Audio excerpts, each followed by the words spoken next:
dépité, vraiment dépité. Je reviens du film Ant-Man et la guêpe Quantumania. Voilà, cette critique va être purement négative, horriblement négative, y a rien d'autre à dire. C'est nul. Mais non, je rigole. Bonjour à tous, j'espère que vous allez bien. Aujourd'hui, on se retrouve pour une nouvelle vidéo Marvel et compagnie, où comme vous l'avez vu, nous allons débriefer du film Ant-Man et la guêpe Quantumania.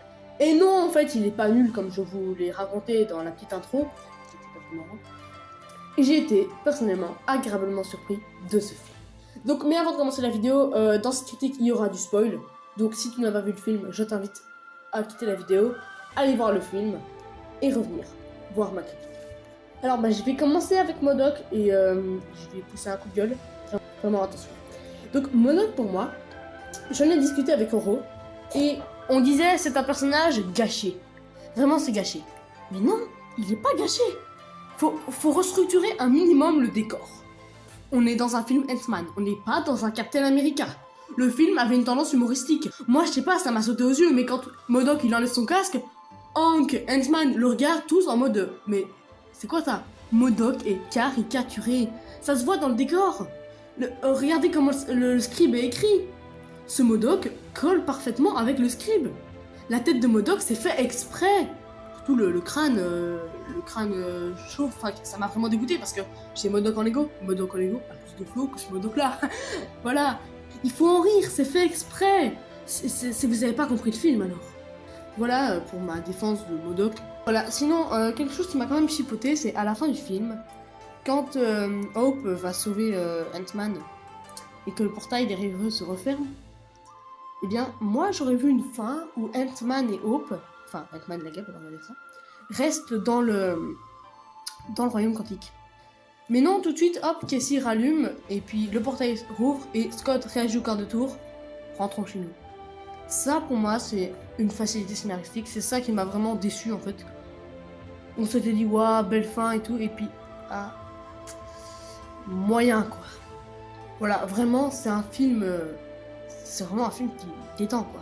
C'est vrai. Mais ça, je pense que les gens n'ont pas beaucoup aimé, c'est que c'est la fin 5 qui commence plus ou moins cool. Hein, parce que, attention, il était quand même plus sérieux que les deux autres films. On voit qu'il y a Kang et tout, et justement, je vais venir après. Kang. Mais vraiment, on commence bien la phase 5.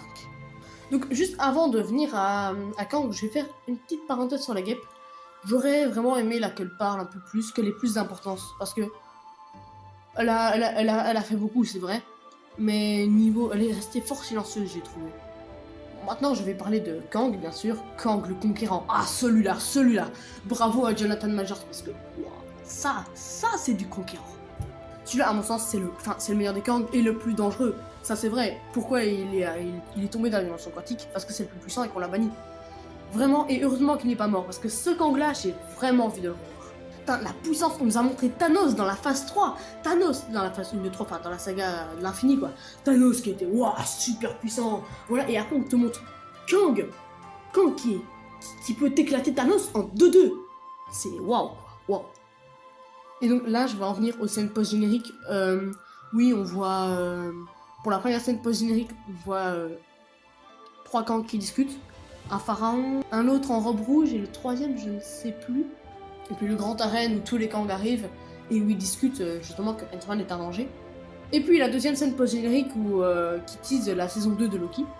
Mais pour moi, la deuxième scène post-générique, c'est du foutage de gueule. Enfin, pas la scène en elle-même, mais plutôt la deuxième comme ça. Parce que une première scène post-générique, moi j'aime toujours bien, c'est cool. Mais une deuxième, à la fin du générique, tout le long du générique, tu attends. À la limite, si t'es pas pressé, ça va. Mais quelquefois, non. Parfois, moi, je trouve que ça abuse. Mais enfin, voilà, cette critique est finie. J'avais pas grand chose à dire dessus parce que c'est vraiment un film que j'ai aimé, voilà. J'ai sélectionné ce qui m'a vraiment le plus marqué. Sinon, c'était un film vraiment détente. Voilà. J'ai juste kiffé le moment. En tout cas, si la vidéo t'a plu, n'hésite pas à t'abonner, à liker et surtout à me dire ton avis sur le film aussi. Parce que les avis sont fort diversifiés autour de ce premier film de la phase 5. Donc voilà, et bien je te souhaite une bonne après-midi, une bonne soirée, ou peu importe le moment de la journée. Et nous, on se retrouve la prochaine fois. Allez, salut!